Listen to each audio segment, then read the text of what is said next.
In a recent interview, Jackson Shuttleworth, senior project manager at Duolingo, said that Duolingo currently has over 9 million users with a streak longer than 365 days. That's a lot of people, and that's a long streak, especially when you consider that Duolingo is really just about getting you through the earliest stages of learning a language.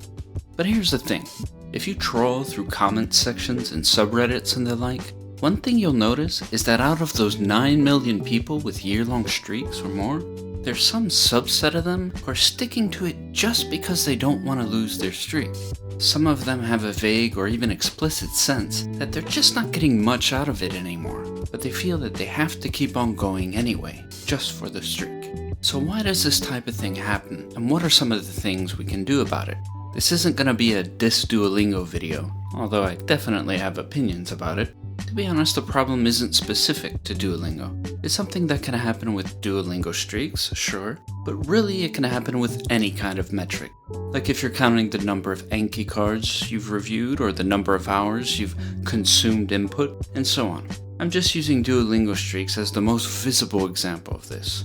What we're going to talk about is how things can go wrong when we lose control over metrics and let them take over our own deliberative process.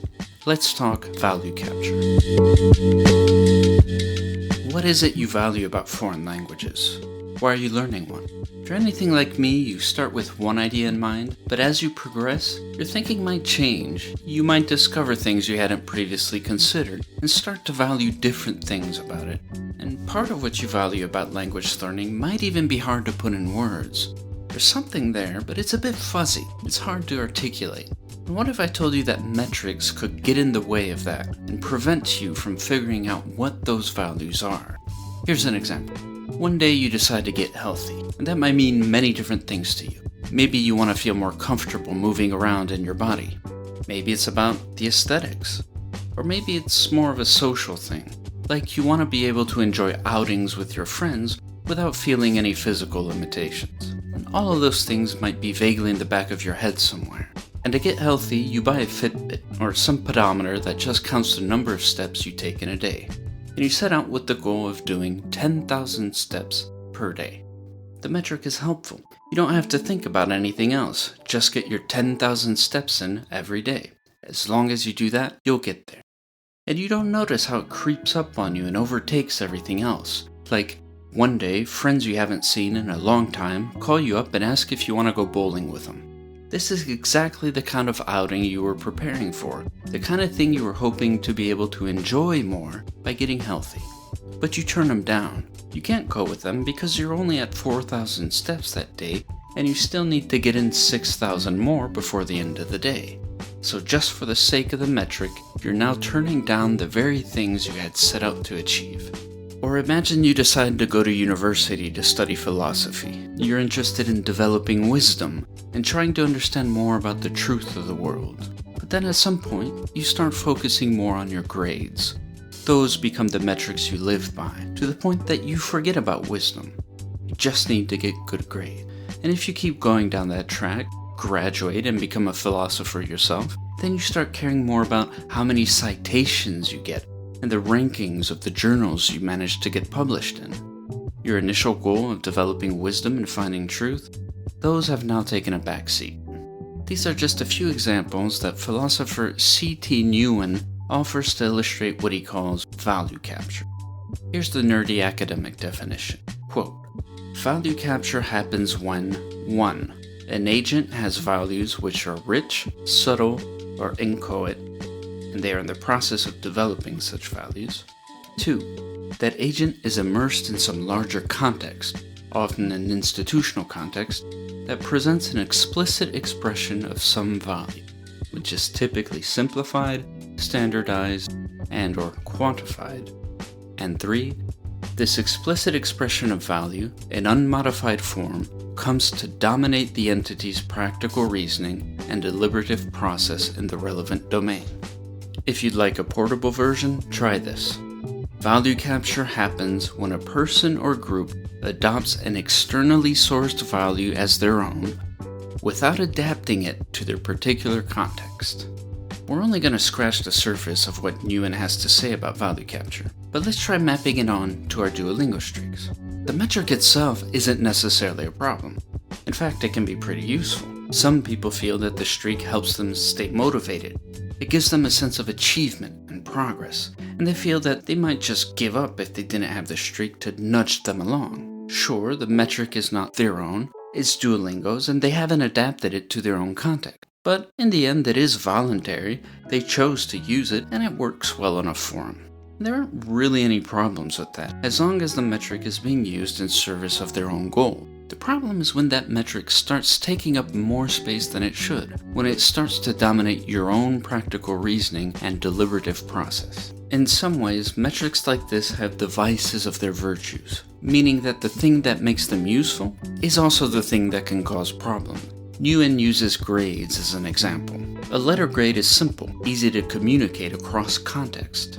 A teacher could call up a colleague from across the country and tell him that his student got an A, and that other teacher would understand more or less what that means, even if he doesn't know the student. He doesn't really need to know anything more about the particular student, his circumstances, preferences, strengths, and weaknesses. The letter grade is enough to say something about the quality of his work. But for the student, all the information that is left out from the letter grade might in fact be very important. Contrast the letter grade with the kind of feedback the teacher might write on his assignments. That feedback provides a lot more information, and it's tailored to the student. But that feedback only really makes sense if you know the student and his circumstances, strengths and weaknesses, and so on. So, what makes the letter grade useful is that it allows us to leave out all of that contextual information. What makes the letter grade a problem is, well, the fact that it leaves out all of that contextual information. So yeah, it has the vices of its virtues. Put it another way, metrics like letter grades have a kind of narrowing effect. Speaking of Fitbits, Thi Nguyen says this, quote, "A Fitbit doesn't capture the ecstasy of complex, skillful motion. It doesn't capture the camaraderie of team sports, the meditative calm of paddling a canoe across a quiet lake, or the aesthetic loveliness of a delicate rock climbing move. A Fitbit measures exactly one thing: steps. Same thing with a Duolingo streak. It narrows everything down to just one thing: how many days in a row you've been using the app. It doesn't capture how well you've integrated the knowledge you've learned, whether you'd be able to use it in a social setting, whether you're even just having fun anymore, and so on. None of this denies that the metric can be useful. And especially in the beginning, the streak is a powerful tool for habit formation. It's simple and allows you to bypass that effortful process of figuring out what you value in language learning. But that's the very thing that can become a problem later on. When the metric takes center stage, that's what you pay attention to, at the expense of other things. You no longer pay attention to all of these other things about language that you might have otherwise valued. And Nguyen thinks that the way we arrive at our values is through a process of trial and error. We have what he calls an error metabolism. If you take a metric off the rack and never adapt it to your own context, then you're bypassing that process of trial and error. And you may never figure out what you like and dislike, what actually works best for you, and what you actually value. And that's probably an outcome we should try to avoid. The point isn't that these metrics are bad. If they're working for you, then by all means, more power to you. The point is just that if you take them off the rack without adapting them to your own context, then it might hold you back at some point. So if you're one of those people who got stuck on a Duolingo streak, but you feel it's just not doing it for you anymore, then maybe it's time to take a step back and see if you should tweak a few things here and there. Ultimately, it's a very personal thing, and nobody can tell you how to go about it. Maybe it'll mean chucking that metric aside entirely and giving up on Duolingo. Or maybe it'll mean keeping it, but tweaking it a bit so it better suits your own needs. Who knows? What I can do to end this video is just give you a few examples of how I adapt metrics in my own language learning, and the process I went through to tailor them to my own needs. Not as a recommendation you should follow. I'm honestly not a model to emulate. It's just to illustrate what that process can look like, and well, who knows, maybe it'll give somebody out there an idea of how to get started with this kind of thing. Alright, I'll give you 3 examples. First one, a few years ago I wanted to start a streak, probably for the same reason a lot of people want their Duolingo streak, as a way to stay on track and make sure I wasn't giving up. But I don't use apps all that much, and I tend to prefer things that have, I guess you could say, more physicality to it. So I decided to string paper clips together, hung the first one up on a pin in the wall, and then added 1 paper clip per day. And after a while, it added up and basically looked like a really cheap garland around the house. I didn't keep track of the exact number of paper clips, but still, it gave me a vague sense of how I was doing, and a sense of accomplishment as the garland got longer. I used the normal gray paper clips for days where I did what I was supposed to be doing, and color ones for the days I slacked off. At first, I was using 1 colored paper clip per day that I missed, but that felt really overwhelming. Like, at one point I missed 10 days in a row, and with those 10 colored paper clips, I just felt defeated, like I should just give up. But I decided to tweak it a bit and try something different. Instead of using 1 colored paper clip per day that I missed, I was going to use 1 colored paper clip per failure. Meaning, if I missed 1 day or 3 weeks, it would still just count as 1 paper clip. Turns out that worked out really well for me. It made it a lot easier to come back after slacking off. And over time, the colored paper clips got more and more sparse. And at some point, it was enough of a habit that I didn't feel like I needed to keep track anymore. So I took down my paper clip garland. Definitely not as precise as a digital streak that records every single day, like on Duolingo, but it worked well enough for me, and I learned a few things about myself in the process. Alright, second example. At one point I wanted to keep track of how much I was reading. I was reading in my target language, but I was also reading in my native language quite a bit, so I wanted to get a sense of how much I was reading in each language, and see if I should maybe read less in English and more in the foreign language I was studying. Like, I didn't want to stop reading entirely in English. There are some books where I really want to read the original, and if it happens to be in English, then I'll still read it in English. But there are others where I don't really care which language I read it in. Say the Expanse series, for example. No offense to the authors, of course. The world building is fantastic, the story is compelling, but yeah, their prose isn't anything to write home about. And I figured I wouldn't be missing out on much if I read it in German. And so that's what I did. Anyway, I figured I'd try keeping track of the time I spent reading. So I did that for a few months. I'd just start a stopwatch each time I sat down to read, then jot down the time when I was done.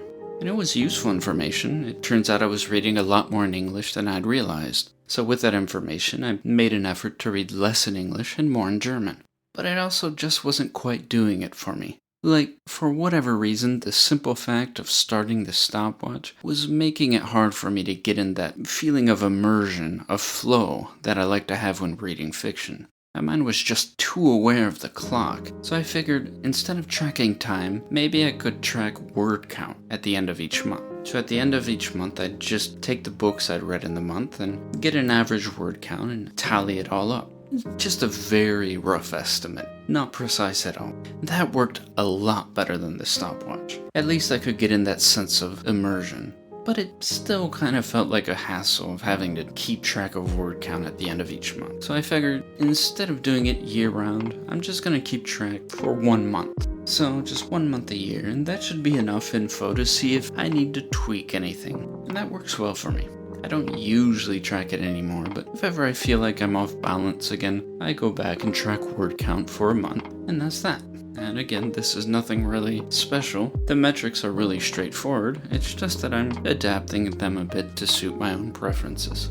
And here's the last example. When I moved abroad in the country where my target language was spoken, in this case Spanish, I decided to stop keeping track of numbers, and instead I'd keep track of more concrete achievements. So I started to make a list of goals, of things I wanted to get done, or to be honest, had to get done in the language. Say, I want to be able to order food at the restaurant, or I want to be able to bring the car in for repairs at the shop. You know, just a list of very concrete things I wanted to be able to do in the language. And so I ended up with this list of concrete things I was able to do in the language. And as the list grew, so did my confidence. Like, I can do all these things in the language now. This worked really well in that specific context where I was living in the country. If I had been living somewhere else where nobody spoke the language, probably wouldn't have worked all that well. There's a more detailed and structured approach to this called the Force Cycle by Keith Swain. So if you're interested in that approach of having very concrete goals of things you can actually do in the language, I'll leave a link in the description. It's worth checking out. So there you have it. The point of the video isn't that streaks or other metrics are bad or that you should stop using whatever app or program you happen to be using.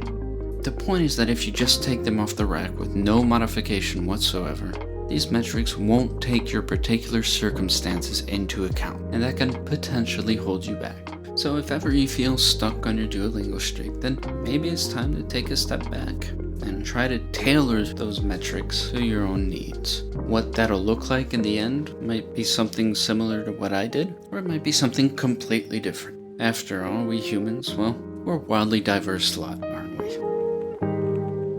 Alright, thanks for watching. I'm putting the TLDW on screen as usual. I'll also leave some links in the description to some of Thi Nguyen's papers and interviews. He's a really engaging speaker, and he has a lot of interesting ideas, and I really only just scratched the surface in this video, so yeah, check him out. Next up is going to be the video on the Piraha controversy. The script is more or less done, but it's going to be a long one, like probably close to an hour, so it's probably going to be a few more weeks before I actually finish it and post it. And that's all for this time. Okay, bye.